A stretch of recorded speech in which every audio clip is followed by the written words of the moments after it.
ನಿಮ್ಮ ಆಪ್ತ ಬಳಗದಲ್ಲಿದ್ದವರಂಥವ್ರು ದರ್ಶನ್ ಅವರು. ದರ್ಶನ್ ಅವರ ಈಗಿನ ಪರಿಸ್ಥಿತಿ ಬಗ್ಗೆ ನೀವೇನು ಹೇಳ್ತೀರಿ? ಹ್ಮ್, ಗೊತ್ತಿರೋದೇನೆ ಪಾಪ ಎಲ್ರಿಗೂನು.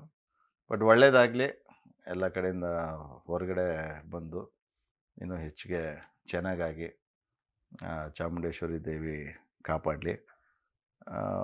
ನಮಗೆ ಅಂದರೆ ನಾವು ಆಗಲೇ ಹೇಳ್ದಂಗೆ ನಾವು ವಿ ಆರ್ ನಾಟ್ ಜಡ್ಜಸ್. ನಾವು ಜಡ್ಜ್ ಅಲ್ಲ. ಆಮೇಲೆ ಅಲ್ಲೇನು ನಮ್ಗೆ ಗೊತ್ತಿಲ್ಲ. ಬಟ್ ದೇವ್ರ ದಯೆಯಿಂದ ಎಲ್ಲರೂ ಚೆನ್ನಾಗಾಗಲಿ, ಆ 2 ಫ್ಯಾಮಿಲಿಗೂ ಒಳ್ಳೆಯದಾಗಲಿ ಅನ್ನೋದಷ್ಟೇ ನಾವು ಹೇಳ್ಬೋದು. ಯಾಕಂದರೆ ಕೆಲವೊಮ್ಮೆ ನಾವು ಏನ ಏನೋ ಹೇಳೋಕ್ಕೋಗಿ ಅದು ಬೇರೆಯವ್ರಿಗೆ ಬೇರೆ ರೀತಿ ತಿಳ್ಕೊಂಡು, ಆಮೇಲೆ ಬೇರೆ ರೀತಿ ಎಲ್ಲ ಪ್ರವೋಕ್ ಥರ ಮಾಡಿಕೊಂಡು ಇನ್ನೇನೇನೇನೋ ಮಾಡ್ಕೊಂಬಿಡ್ತಾರೆ. ಅದು ನಾವೇನೋ ಹೇಳೋಕ್ಕೋದ್ರೂ ಕಲ್ಪನೆನೇ ಬೇರೆ ಮಾಡ್ಕೊಂಬಿಡ್ತಾರೆ ಅವರು. ಈಗ ಎಕ್ಸಾಂಪಲ್ ನಾವು ಏನೋ ಒಂದು ಸುಮ್ಮನೆ ಎಕ್ಸಾಂಪಲ್ ಅಂದ್ಕೊಳ್ಳಿ ಲೀನಿಯನ್ಸಿಗೆ, "ಏನು ಮೇಡಮ್ ಆರಾಮಾ?" ಅಂತ ಇದೀವಿ. ನೀವು "ಹಾಂ" ಅಂತೀರಿ. ಕೆಲವರು "ಓಹೋಹೋ! ಏನು ಇವನು ಅವ್ನು ಇಷ್ಟು ದುರಂಕಾರದಲ್ಲಿ ಕೇಳ್ತಾನೆ ಇವ್ರನ್ನ" ಇನ್ನು ಕೆಲವರು "ಓಹೋ! ಹೆಂಗೆ ಏನು" ಆಮೇಲೆ ಇನ್ನು "ಇನ್ನೇನು ಹಿಂಗೆ ತಿಕ್ಲು ಥರ ಹಿಂಗೇನ ಮಾತಾಡೋದು ಇವನು" ಈ ರೀತಿ. ಒಬ್ಬೊಬ್ರ ಪರ್ಸ್ಪೆಕ್ಟಿವ್ ಒಂದೊಂದು ಥರ ಇರುತ್ತೆ.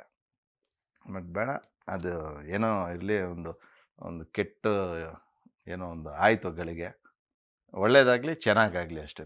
ಯಾರೇ ಆಗಲಿ ಖುಷಿಯಾಗಿರಲಿ, ಎಲ್ಲ ಕ್ಲಿಯರ್ ಮಾಡಿಕೊಂಡು ನೋಡೋಣ. ಅದನ್ನು ನಾವೇನು ಇದಲ್ಲ, ಜಡ್ಜ್ ಅಲ್ಲ. ಚೆನ್ನಾಗಾಗಲಿ, ಒಳ್ಳೆಯದಾಗಲಿ ಅಷ್ಟೇ. ಯಾರೇ ಇದ್ರೂ ಅನ್ಯಾಯ ಆದವ್ರಿಗೆ ಯಾರಿಗೇ ಇರಲಿ ಒಂದು ಒಳ್ಳೆಯದಾಗಲಿ ಅನ್ನೋದಷ್ಟೇ. ಅದು ನಮ್ಗೆ ಗೊತ್ತಿಲ್ಲ ಯಾವ್ದು ಏನಾಗಿದೆ ಅನ್ನೋದು. We are not judge. ನಾವು ನೋಡಿಲ್ಲ, ಮತ್ತೊಂದು ಏನೂ ಇಲ್ಲ. ಅದು ಅಲ್ಲಿ ಇರುವಾಗ ನಾವು ತಪ್ಪಾಗುತ್ತೆ ನಾವು ಜಡ್ಜ್ ಮಾಡೋದು. ಆಮೇಲೆ ಎಲ್ಲ ಮುಕ್ತಿಯಾಗಿ ನೀಟಾಗಿ ಆಗಲಿ ಅನ್ನೋದು ಅಷ್ಟೇ ನಾವು ಕೇಳ್ಕೊಬೋದು.